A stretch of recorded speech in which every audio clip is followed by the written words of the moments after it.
प्यारे बच्चों, आप सभी को मेरा प्यार भरा नमस्कार। आइए आज हम मैजिक माइंड क्लास 6 की किताब मनस्वी का पठन पाठन करते हैं।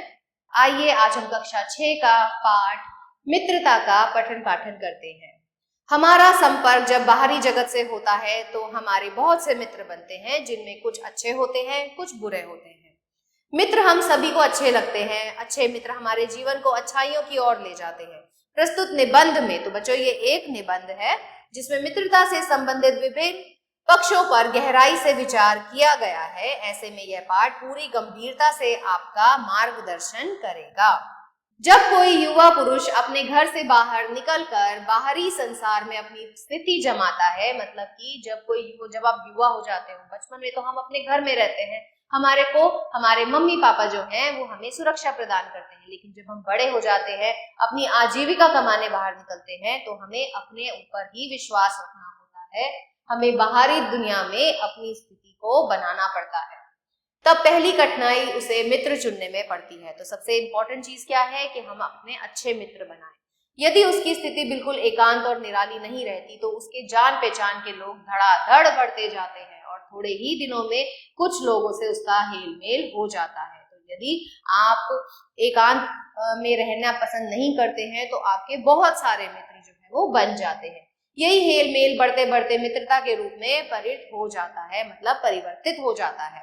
मित्रों के चुनाव की उपयुक्तता पर आपके जीवन की सफलता निर्भर हो जाती है। बच्चों, ये नहीं है कि अगर आप लोगों से अच्छे से बात करते हो तो आपके बहुत सारे मित्र बन जाते हैं, लेकिन सभी लोग हमारे अच्छे मित्र नहीं हो सकते। अगर हमारे मित्रता अच्छे लोगों से नहीं होगी तो हम भी जीवन में सफल नहीं हो पाते, क्योंकि संगति का गुप्त प्रभाव हमारे आचरण पर भारी पड़ता है। हमारे आचरण पर हमारी संगति मतलब जिस माहौल में हम रहते हैं उसका असर हम पर जरूर पड़ता है। हम लोग ऐसे समय में समाज में प्रवेश करके अपना कार्य आरंभ करते हैं जबकि हमारा चित्त कोमल और हर तरह का संस्कार ग्रहण करने योग्य रहता है। हमारे भाव अपरिमार्जित और हमारी प्रवृत्ति अपरिपक्व रहती है। तो मतलब हम ऐसे लोगों के संपर्क में अगर आते हैं, अच्छे लोगों के संपर्क में आते हैं तो हम अच्छाई की तरफ ही चलेंगे। लेकिन अगर हम कुसंगति में जाएंगे तो हमारी जो है हम सफलता को प्राप्त नहीं कर पाएंगे। जीवन की सफलता निर्भर हो जाती है क्योंकि संगति का गुप्त प्रभाव हमारे आचरण पर पड़ता है। अगर हम अच्छी संगति में होते हैं तो हमारा आचरण अच्छा होता है। हम लोग ऐसे समय में समाज में प्रवेश करके अपना कार्य आरंभ करते हैं जबकि हमारा चित्त कोमल और हर तरह का संस्कार ग्रहण करने योग्य रहता है। तो बच्चों, हम हमेशा जब भी चाहेंगे, हम यही चाहेंगे कि हम सफल हो, लेकिन जब हमारा आचरण, हमारे आसपास का माहौल अच्छा नहीं होगा तो हम वही चीजें ही तो ग्रहण करेंगे। हमारे भाव अपरिमार्जित और हमारी प्रवृत्ति अपरिपक्व रहती है। हम लोग कच्ची मिट्टी की मूर्ति के समान रहते हैं, जिसे जो जिस रूप में चाहे उस रूप में ढाले, चाहे राक्षस बनाए चाहे देवता।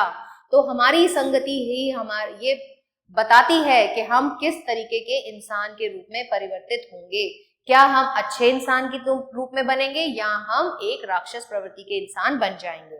ऐसे लोगों का साथ करना हमारे लिए बुरा है जो हमसे अधिक दृढ़ संकल्प के हैं, क्योंकि हमें उनकी हर बात बिना विरोध के मान लेनी पड़ती है। तो जो लोग हमसे ज्यादा दृढ़ संकल्पी होते हैं उनकी संगति में अगर हम रहते हैं तो हम उनकी हर बात को मानने के लिए बाध्य हो जाते हैं। पर ऐसे लोगों का साथ करना और भी बुरा है जो हमारी ही बात को ऊपर रखते हैं, क्योंकि ऐसी दशा में ना तो हमारे ऊपर कोई नियंत्रण रहता है और ना ही हमारे लिए कोई सहारा रहता है। लेकिन हमें ऐसी संगति में भी नहीं जाना चाहिए जहां सब के सब हमारी ही तारीफें करें, हमें ही सबसे ऊपर रखे, फिर हम आगे उन्नति नहीं कर सकते। दोनों अवस्थाओं में जिस बात का भय रहता है उसका पता युवकों को प्राय बहुत कम हो रहता है। यदि विवेक से काम लिया जाए तो यह भय नहीं रहता, पर युवा पुरुष प्राय विवेक से काम लेते हैं। कैसे आश्चर्य की बात है कि लोग एक मित्र बनाने में उसके पूर्व आचरण और स्वभाव आदि का कुछ भी विचार और अनुसंधान नहीं करते। तो अगर हम मित्र बनाने जाते हैं बच्चों, हमें वो व्यक्ति कैसा है इसके बारे में भी हमें ज्ञान प्राप्त होना चाहिए। वे उनसे सब बातें अच्छी अच्छी ही मानकर अपना पूरा विश्वास जमा लेते हैं।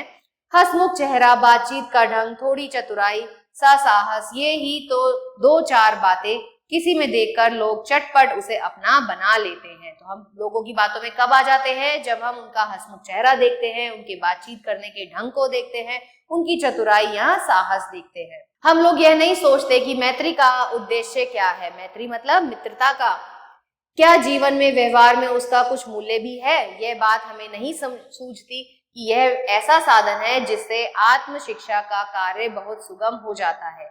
एक प्राचीन विद्वान का वचन है, विश्वास पात्र मित्र से ही भारी रक्षा रहती है। जिसे ऐसा मित्र मिल जाए उसे समझना चाहिए कि खजाना मिल गया। मतलब जिस मित्र पर आप पूरी तरह से विश्वास कर सके, जो आपका विश्वास अच्छे से जीत ले, अगर ऐसा व्यक्ति आपका मित्र बन जाता है तो समझो आपने दुनिया ही जीत ली है। विश्वास पात्र जीवन की एक औषधि है। अगर आपका मित्र आपके विश्वास पर खरा नहीं उतरता है तो वह आपका मित्र नहीं है। हमें अपने मित्रों से यह आशा रखनी चाहिए कि वे उत्तम संकल्पों से हमें दृढ़ करेंगे, दोषों और त्रुटियों से हमें बचाएंगे, हमारे सत्य, पवित्रता और मर्यादा के प्रेम को पुष्ट करेंगे। तो हमारे को ऐसा मित्र चाहिए होता है जो हमारी कमियों को ढके नहीं, उसे उजागर करे, ताकि हम उन्हें सही कर सकें और एक सही मार्ग पर चल सके। जब हम कुमार्ग पर पैर रखेंगे तब वे हमें सचेत करेंगे। मतलब जब हम गलत रास्ते पे चलने लगेंगे तो वो हमें रोकेंगे कि नहीं, ये मार्ग हमारे लिए गलत है, और हमें उत्तमापूर्वक जीवन निर्वाह करने में हर तरह से सहायता करेंगे और हमारी हर तरीके से मदद करेंगे कि हम अच्छा, कुशल, श्रेष्ठ जीवन व्यतीत करें। सच्ची मित्रता से उत्तम वैद्य की सी निर्गुणता और परख होती है। तो अगर कोई सच्चा मित्र आपको मिल जाता है तो वो बिल्कुल एक वैद्य की तरह है। जैसे वैद्य आपके कष्टों को दूर कर देता है, आपकी बीमारी को ठीक कर देता है, वैसे ही एक सच्चा मित्र औषधि का काम करता है। ऐसी ही मित्रता करने का प्रयास प्रत्येक व्यक्ति को करना चाहिए। छात्रावास में मित्रता की धुन सवार रहती है। मित्रता हृदय से उमड़ पड़ती है। पीछे का जो स्नेह बंधन होते हैं उनमें ना तो उतनी उमंग रहती है और ना उतनी खिन्नता।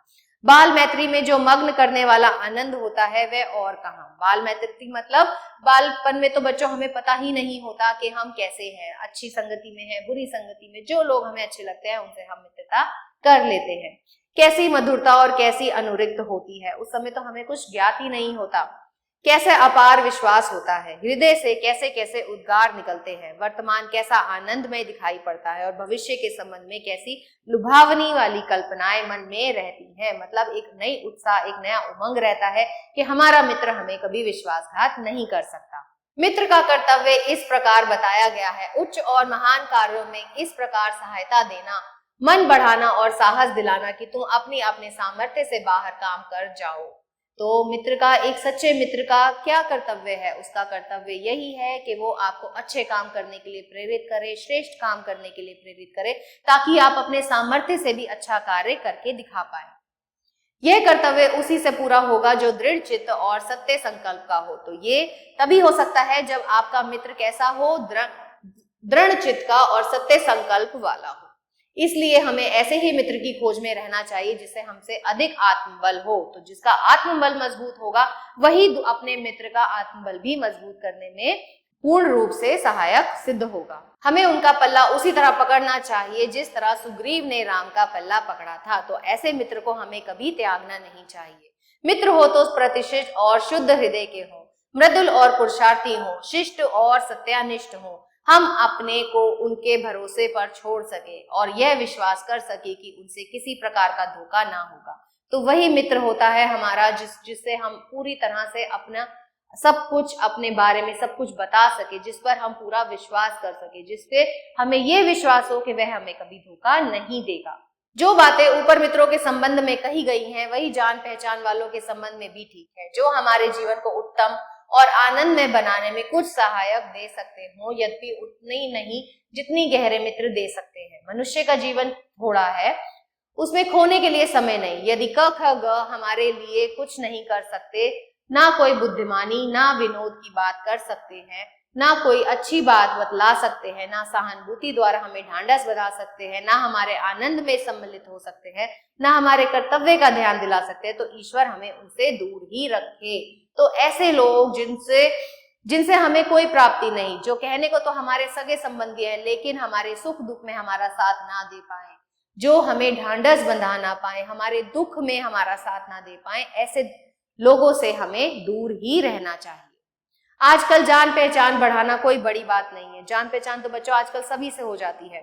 कोई भी युवा पुरुष ऐसे अनेक युवा पुरुषों को पा सकता है जो उसके साथ थिएटर देखने जाएं, ना नाच रंग में जाएं, सैर सपाटे में जाएं, भोजन का निमंत्रण स्वीकार करेंगे। तो ऐसे आपको बहुत सारे लोग मिल जाएंगे जिनके साथ आप अपना सुख बांट सकते हैं।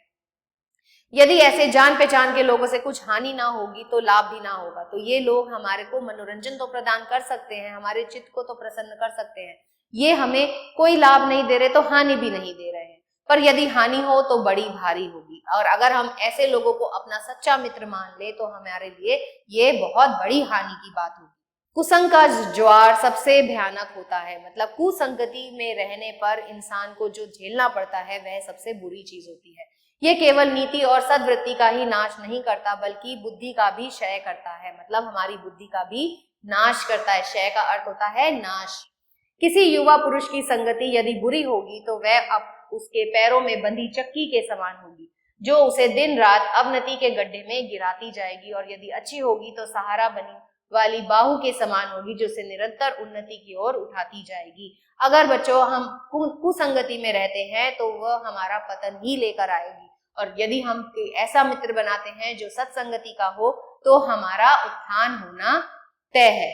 इंग्लैंड के एक विद्वान को युवावस्था में राज दरबारियों में जगह नहीं मिली। इस पर जिंदगी भर वह अपने भाग्य को सराहता रहा। बहुत से लोगों ने इसे अपना बड़ा भारी दुर्भाग्य समझते, पर वह अच्छी तरह जानता था कि वह वहां बुरे लोगों की संगति में पड़ता जो उसकी आध्यात्मिक उन्नति में बाधक होते। तो उसने इंग्लैंड के इस युवावस्था में जिस व्यक्ति को राज दरबार में स्थान नहीं मिला वह तो अपने आप को दुर्भाग्यवश क्या समझेगा कि मैं बहुत दुर्भाग्यशाली हूं, लेकिन उसने नहीं सोचा ऐसा, क्योंकि उसे पता था वहां के लोगों की संगति अच्छी नहीं है। बहुत से लोग ऐसे होते हैं जिनके घड़ी भर के साथ से भी बुद्धि भ्रष्ट हो जाती है, क्योंकि उनके ही बीच में ऐसी ऐसी बातें कही जाती हैं जो कानों में ना पड़नी चाहिए। चित्त पर ऐसे बुरे प्रभाव पड़ते हैं जिससे आपकी पवित्रता का नाश होता है। जब हम बुरी संगति में रहते हैं बच्चों, उसका हम पर बहुत ही बुरा प्रभाव पड़ता है। बुराई अटल भाव धारण करके बैठती है। अटल मतलब जिसे कभी हटाया नहीं जा सकता। बुरी बातें हमारी धारणा में बहुत दिनों तक टिकती हैं। अच्छी बातें भले ही हम जल्दी भूल जाएं, लेकिन बुरी बातें हम जल्दी से नहीं भूलते हैं। इस बात को प्राय सभी लोग जानते हैं कि भद्दे व फूहड़ गीत जितनी जल्दी ध्यान चढ़ाते हैं उतनी जल्दी कोई गंभीर या अच्छी बात नहीं। ये बात तो आपने देखी ही होगी, जो फूहड़ गीत होते हैं, भद्दे गीत होते हैं, वे हमारी जुबान पर बहुत जल्दी आ जाते हैं, ना कि अच्छी बातें। एक बार एक मित्र ने मुझसे कहा कि उसने लड़कपन में कहीं से बुरी कहावत सुनी थी जिसका ध्यान वह लाख चेष्टा करता है कि ना आए, पर बार बार आता है। ऐसा क्यों? क्योंकि बुरी वस्तुएं जो होती हैं हमारे मस्तिष्क पर ज्यादा अधिक प्रभाव छोड़ती हैं।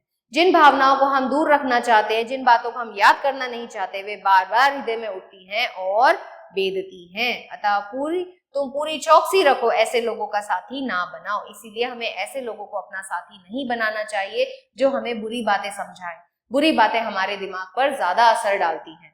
जो अश्लील, अपवित्र और फूहड़ बातों से तुम्हें हंसाना चाहे, सावधान रहो। ऐसे ना हो कि पहल तुम इसे एक बड़ा सामान्य बात समझो और सोचो कि एक बार ऐसा हुआ फिर ऐसा ना होगा। तो बच्चों, अगर आपको ऐसा लगता है कि कोई आपसे ऐसी बातें कर रहा है, आपको हंसी आती है, आपको लगता है कि ये कोई बात नहीं, हम दोबारा से ऐसी बातें नहीं करेंगे, तो हमें ऐसा नहीं करना चाहिए, क्योंकि इन बातों का हमारे हृदय पर बहुत गहरा प्रभाव पड़ता है।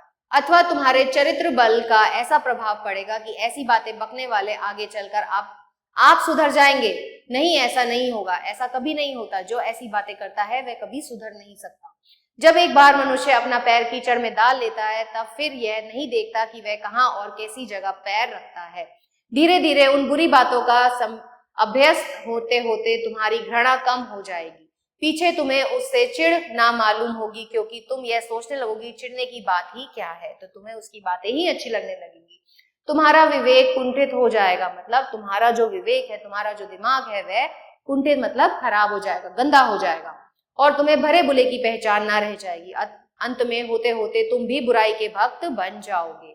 अतः हृदय को उज्जवल और निष्कलंक रखने का सबसे अच्छा उपाय यही है कि बुरी संगत को छू ना से बचो। तो हमें बुरी संगत से दूर रहना चाहिए। पुरानी कहावत है, काजल की कोठरी में कैसे ही सयाने जाए, एक लीक काजल की लागी है पर ना लागी है। तो क्या है कि आप अगर कोयले की कोठरी में जाओगे, काजल की कोठरी में जाओगे, आप ना चाहते हुए भी उससे कालक लेकर ही आओगे। तो इस पाठ को किसने लिखा है? रामचंद्र शुक्ल जी ने। आइए इसके शब्द अर्थ देखते हैं। परिषद बदल जाना, उपयुक्तता, अनुकूलता, संस्कार, परिष्कार, परिमार्जित, अस्वच्छ, परिपक्व, अविकसित, नियंत्रक, प्रतिबंध, अनुसंधान, खोज, अनुराग, खिन्नता, दुख, सामर्थ्य, क्षमता, सत्य, संकल्प, दृढ़ निश्चय, विनोद, हंसी मजाक, ढांढस बनाना, हिम्मत बढ़ाना, अश्लील, बेढंगा, कुंठित मतलब मंद, निष्प्रभावी, निष्कलंक, बेदाग, विवेक का अर्थ होता है ज्ञान, सद्वृत्ति, सदाचार, आध्यात्मिक, आत्मा की उन्नति से संबंधित। आइए बच्चों इसका अभ्यास कार्य देखते हैं। मौखिक प्रश्न, किसे चुनने में कठिनाई होती है? सच्चे मित्र को चुनने में कठिनाई होते हैं। बुरे लोगों की संगति कैसी होती है? बुरे लोगों की संगति हमें बुराई की तरफ ले जाती है। जीवन की एक औषधि क्या है? सच्चा मित्र। हृदय को उज्जवल और निष्कलंक रखने का सबसे अच्छा उपाय है सत्संगति में जाना, ना कि कुसंगति का भाग बनना। सही विकल्प पर निशान लगाएं। किसका गुप्त प्रभाव हमारे आचरण पर भारी पड़ता है? तो बच्चों संगति का। हम लोग मित्र बनाते समय व्यक्ति में देख लेते हैं हंसमुख चेहरा, बातचीत का ढंग, चतुराई, तो ये सभी चीजें। सच्ची मित्रता किस तरह की सी परख होती है? बिल्कुल वैद्य की सी। हमारे ध्यान से जल्दी चढ़ते हैं फूहड़ गीत। कहाँ एक विद्वान को युवावस्था में राज दरबारियों में जगह नहीं मिली थी? तो इंग्लैंड में। सही वाक्य पर सही का और गलत वाक्य पर गलत का निशान लगाएं। हम लोग कच्ची मिट्टी की मूर्ति के समान रहते हैं, बिल्कुल सही। सच्चे मित्र आसानी से मिल जाते हैं, नहीं। रूपवान, हंसमुख, चतुर व्यक्ति ही सच्चे मित्र होते हैं, बिल्कुल भी नहीं। सच्चा मित्र शुद्ध हृदय, मृदुल, पुरुषार्थ और सत्यनिष्ठ होना चाहिए, बिल्कुल सही बात है। कुसंग का ज्वार सबसे भयंकर होता है या भयानक होता है, बिल्कुल सही। रिक्त स्थानों की पूर्ति, हमारे भाव अपरिमार्जित और हमारी प्रवृत्ति अपरिपक्व रहती है। डैश जीवन में एक औषधि है, सच्चा मित्र। डैश अटल भाव धारण करके बैठती है, कुसंगति। बाकी के भाग बच्चों आप अपने आप से अपनी उत्तर पुस्तिका में करेंगे। निम्नलिखित गद्यांश को पढ़िए तथा पूछे गए प्रश्नों के उत्तर दीजिए। कुसंग का ज्वार सबसे भयानक होता है। ये केवल नीति और सद्वृत्ति का ही नाश नहीं करता बल्कि बुद्धि का भी क्षय करता है। किसी युवा पुरुष की संगति यदि बुरी होगी तो वह उसके पैरों में बंधी चक्की के समान होगी जो उसे दिन रात अवनति के गड्ढे में गिराती जाएगी, और यदि अच्छी होगी तो सहारा देने वाली बाहु के समान होगी जो उसे निरंतर उन्नति की ओर उठाती जाएगी। कुसंगति का ज्वार से आपका क्या तात्पर्य है कि कुसंगति से होने वाले नुकसान। कुसंग से क्या क्या हानियां होती हैं? कुसंग से हमें बहुत सी हानियां होती हैं, हमारा पतन होता है, हम उन्नति की राह पर नहीं चल पाते। युवा व्यक्ति की बुरी संगति से क्या क्या हानियां होती हैं? बच्चों युवा पुरुष की बुरी संगति से बहुत सी हानियां होती हैं। वे कुमार्ग पर चल पड़ते हैं, वे कभी भी सफल नहीं हो पाते। युवा पुरुष की अच्छी संगति से क्या क्या लाभ होते हैं? अगर हमारी संगति अच्छी होती है तो वह हमें हमेशा उत्थान की तरफ ही लेके जाएगी, हम सफल हो पाएंगे जीवन में। बाह्य संसार में जब नव यौवन पहली बार संपर्क में आते हैं तो उनके समक्ष पहली कठिनाई क्या आती है? सच्चा मित्र बनाने की। आप अपने मित्रों का चुनाव कैसे करते हैं? आपको अपने मित्रों का चुनाव बहुत ही सूझबूझ से करना चाहिए। आपको देखना चाहिए कि वह व्यक्ति विश्वास करने लायक है या नहीं। कृष्ण सुदामा राम सुग्रीव की मित्रता का वर्णन अपने शब्दों में कीजिए। तो बच्चों कृष्ण सुदामा और राम सुग्रीव की जो मित्रता थी वो एक सच्ची मित्रता थी जिसमें मित्र अपने दूसरे मित्र पर पूर्णतः से विश्वास करता था और एक मित्र अपने दूसरे मित्र के उत्थान के लिए कुछ भी कर सकता था।